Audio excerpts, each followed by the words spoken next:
Yeah, I guess we're gonna have to deal with this now. It looks like YouTube is all abuzz about Korryn Gaines. Even though this kind of thing happens all the time, I guess the difference is that she streamed it on YouTube. There are a lot of times men take on the police, or people take on the police, barricade themselves in a house with a gun. Normally, it's white guys, lone white guys, or sometimes a white woman. It's very seldom it's black people. Black people don't normally do this. I guess because black people don't normally survive. So, most black people are not going to barricade themselves in their house with a gun. On one side, Korryn Gaines was fortunate because Baltimore has just gone through this big ass scandal about killing black people, and they're kind of touchy about doing it now. I think in that sense that the fact that they gave her a chance to get out of it. But let's briefly go over it for people that haven't heard of Korryn Gaines and what she was about.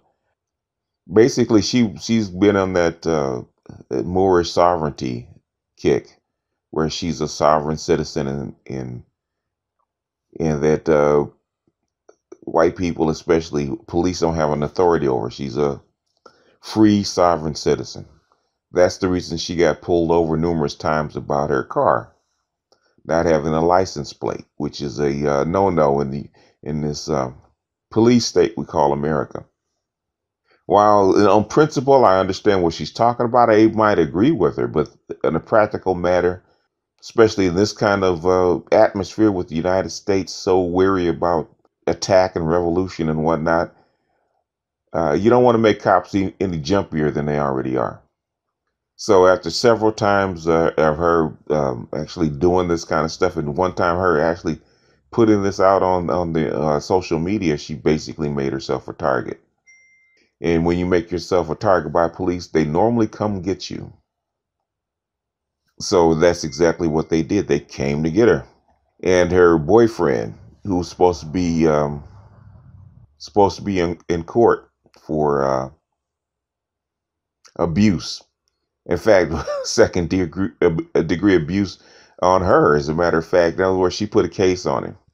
So they came to get her, and they came to get him, and they came to get her for resisting arrest. She didn't show up to court. So guess what they're going to do? They're going to come get you. And they came to get her.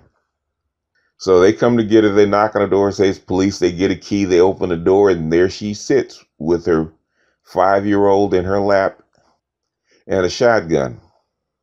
Now, for anybody in America, to face down police with a baby in your lap and a shotgun is not the smartest thing to do.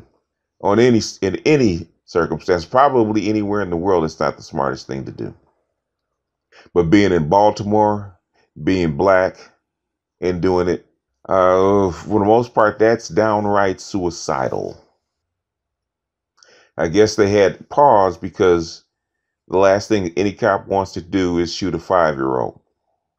So thus they back out of the house and they call the SWAT team and call the negotiating team. So this can all end well. They can bring her out, separated from her and the kid. So I guess she had it in her mind that they had come to kill her today. And she was going to make sure that if they came to kill her, they were going to have to come through that shotgun and her kid to do it. Now her boyfriend, her live-in boyfriend, he had the better sense.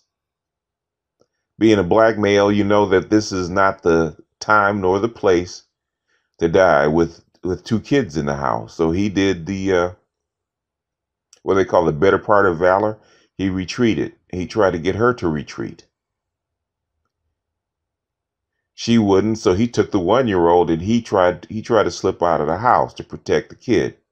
Now he was arrested with the 1-year-old, but she held them at bay for about 6 hours. They're 6 hours. They're trying to negotiate with this woman to get her out of the house. They evacuate the whole apartment building, and thereby the standoff. And the boyfriend is constantly trying to tell her that it's not worth it. This is not the day to do it.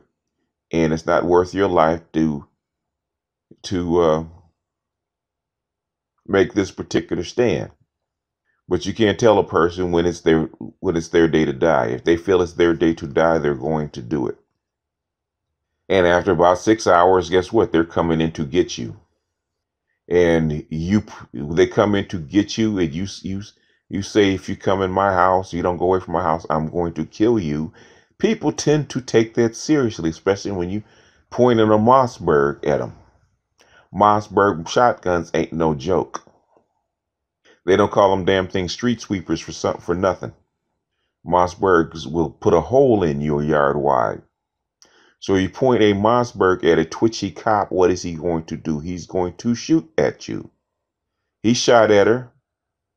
He missed. She tried to put a couple rounds in him. She missed, and he put her down. Fortunately, the 5-year-old survived the encounter. And there you have it. The tragic tale of Korryn Gaines ends. And now the Sisterhood, the Swirling Sisterhood, is all a Twitter. And they have a new martyr in Korryn Gaines, saying that she's a pro-black, race-first woman that sacrificed herself for the cause. Now, I'm not saying she did. I'm not saying that she didn't. But the first thing that I thought of is that the reason that women, or black women especially, shouldn't engage in this kind of activity is because they don't live with the day-to-day fear and attention of police like black men do. Since their skirts give them some kind of protection. And one thing white men still do is they do give pause to females, especially females with children. Even in the white collective consciousness, it looks bad to kill a woman and her child. Even way back in slavery days, it was a bad look to kill a woman and a child. And that still prevails today. So it gives them pause. But it only gives them pause. It's not going to stop them. But what black men know, that this is not a joke. Having a gun in your house as a black person is not a joke. This is not some special event on YouTube where you're going to get likes and subscribes. The United States is not fond of black people, and especially not fond of black people with guns. So no matter what kind of protection you think you have, that protection only will go so far. This is not a joke. They will kill you. Will they hesitate? Sure. Will they hesitate more than a black man? Yes, they will. If it was a black man holding the child, they would not have hesitated shooting him on sight as soon as they saw the gun. Now, this is the 10th woman that has been killed by police for whatever reason.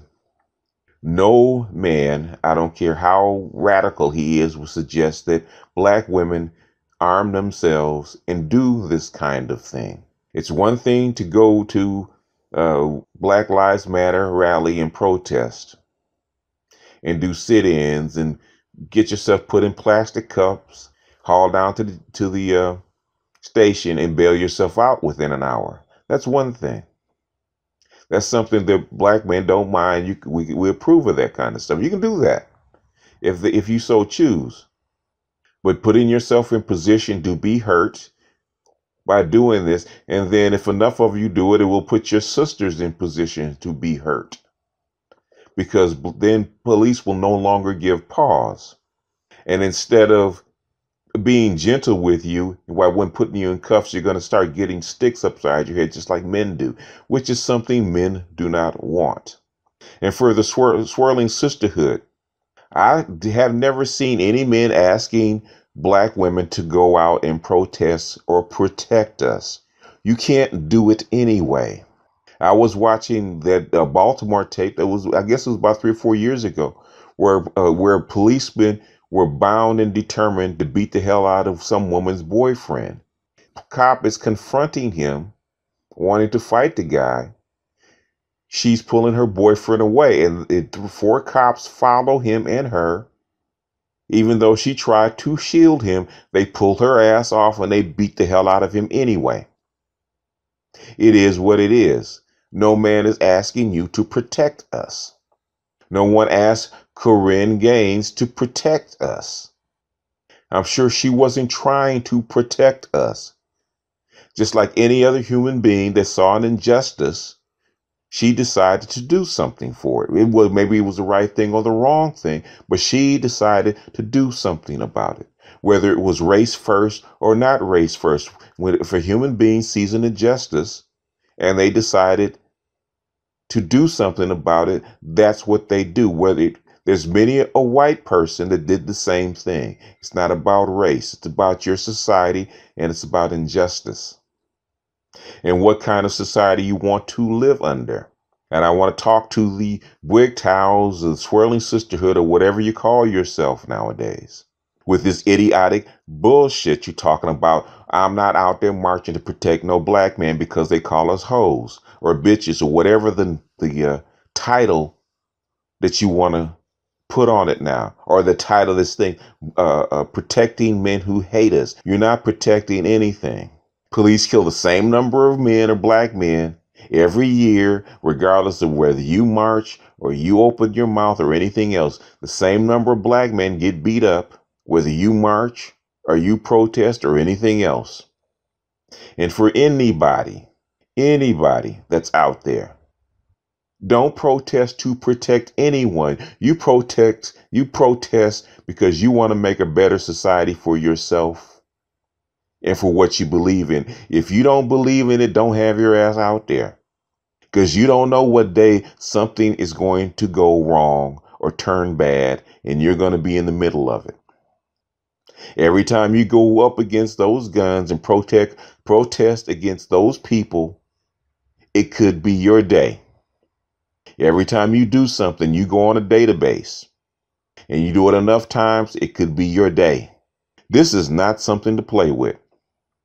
And you have to, if you want to do your black women a service, a real solid, instead of telling them about how badly black men hate you, or black men hate black women and they sleep with white women, that's immaterial. You need to inform them and do them a service by telling them how serious this stuff is.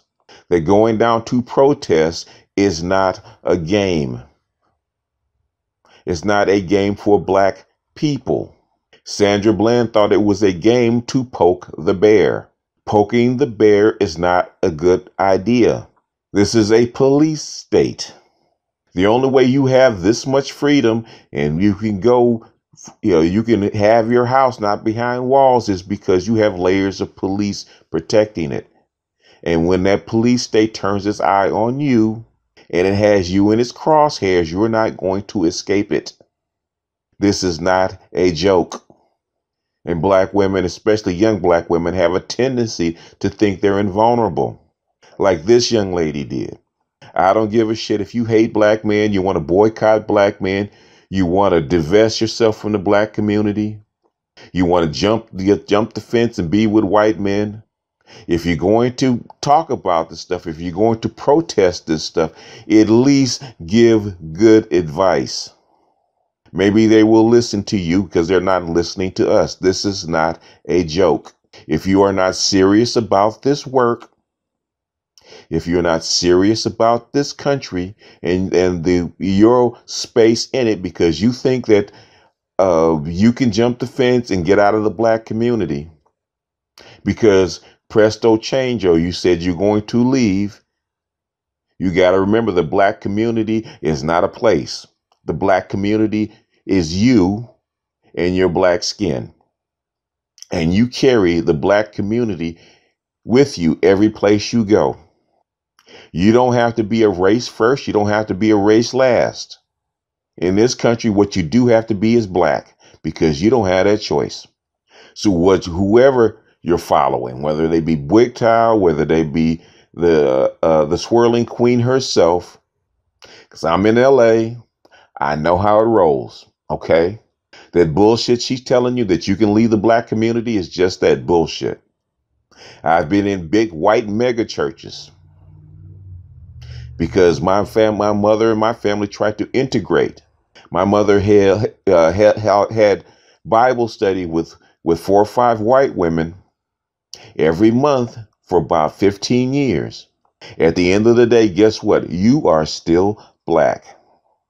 Even though Southern California is the swirling capital of the United States, at the end of the day, even in LA, even with no black neighborhoods to speak of, you still black. Trust and believe. That's the way it works. Whether you're a white woman, whether you're a black woman, or you're a black man, at the end of the day, you still black. There is no escaping the black community because the black community is where you are. Trust and believe. I know a ton of black women out there amongst the English, and that's why I used to call them out there amongst the English.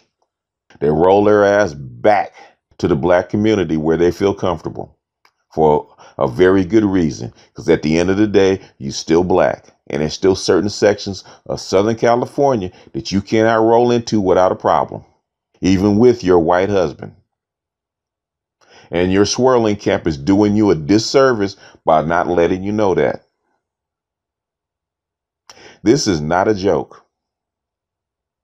This is not something that you need to play with. Here in LA, we got a sheriff and a sheriff deputy up on federal charges for abusing black people. That black woman on the freeway that was